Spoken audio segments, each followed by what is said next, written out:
Every gilded cage is built with walls of comfort. The only question is what you're paying for them.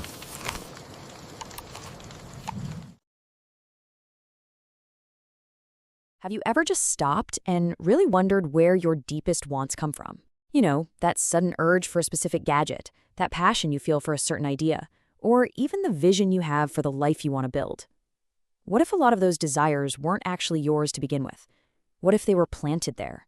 It's a pretty unsettling thought, so let's dive into it. So, let's really dig into that question.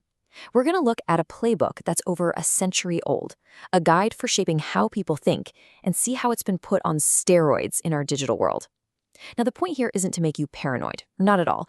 It's to make you aware. Because that awareness, well, that's the very first step toward reclaiming your own mind.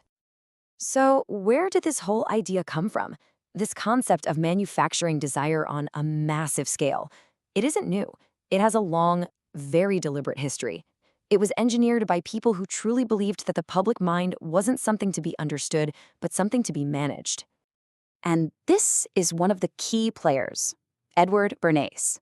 He was a pioneer in public relations, which is really just a nicer word for propaganda.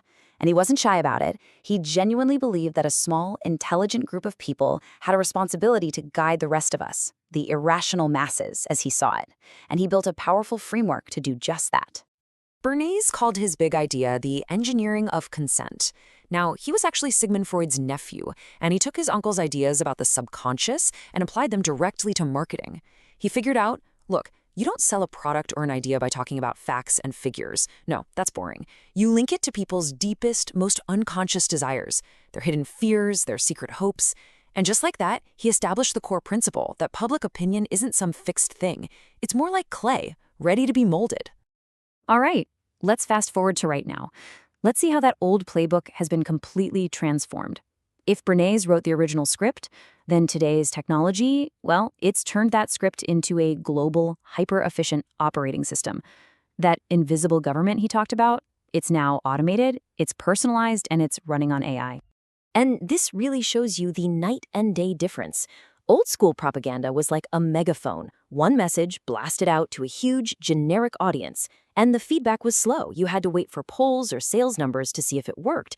But AI-driven influence, that's not a megaphone, that's a whisper, a hyper-personalized whisper right in your ear, learning from every single thing you click and constantly changing its message in real time to be more effective. What makes this new system so much more potent is that it's not just faster, it's smarter. And it's a whole lot sneakier. It can tailor a message specifically for your psychological profile. It operates at a scale no human team could ever manage. And this is the really crucial part. It works below the level of your conscious awareness. It's designed to nudge your choices in ways you don't even notice. Which brings us to this powerful idea, the algorithmic Panopticon. Now, a Panopticon was designed for a prison where a single guard could see every inmate, but the inmates never knew if they were being watched at that exact moment. We're kind of in a digital version of that today, except we're not just being watched. Our behavior is being constantly analyzed, predicted, and steered by these invisible systems. Okay, so we've got this incredibly powerful external system, but why does it work so well? It works because it doesn't bother trying to break down the front door of your rational mind. That's too much work. Instead, it's designed to slip in quietly through the psychological backdoors that we all have. This is such a critical point to understand. You know, we love to think our minds are like cameras just objectively recording the world, but they're not. They're more like a personal PR agent, constantly spinning and editing reality to create a story that feels safe and makes sense to us. And these algorithmic systems, they know exactly how to work with that PR agent. And here are just a few of those backdoors. These systems are experts at feeding our confirmation bias, serving us exactly what we already believe. They use the self-reference effect, making everything feel like it's about us, which makes it way more persuasive. And maybe most importantly, they amplify high arousal emotions, things like anger, outrage, because they know that's what gets us to stop scrolling, to share, to stay engaged. And this right here, this is the whole point of targeting those backdoors. These systems are designed to hit you in the gut first. They want to spark an emotional response, a feeling of certainty or outrage or belonging. Because once that feeling takes root, logic and facts have a really, really hard time breaking through. That feeling has already become your reality. Now, let's talk about what might be the most powerful backdoor of them all. It's a need that is so fundamental to our survival as a species that we almost never stop to question it. Our deep, desperate need to belong. It's a tough question, right? But think about it. We all make tiny little compromises every single day just to fit in, to keep our friends, to be part of the group. But what happens when those small, natural compromises are exploited and scaled up by technology? This is a pretty chilling thought, but it's also incredibly profound. So much of the time, we don't adopt our beliefs through some deep, rational process.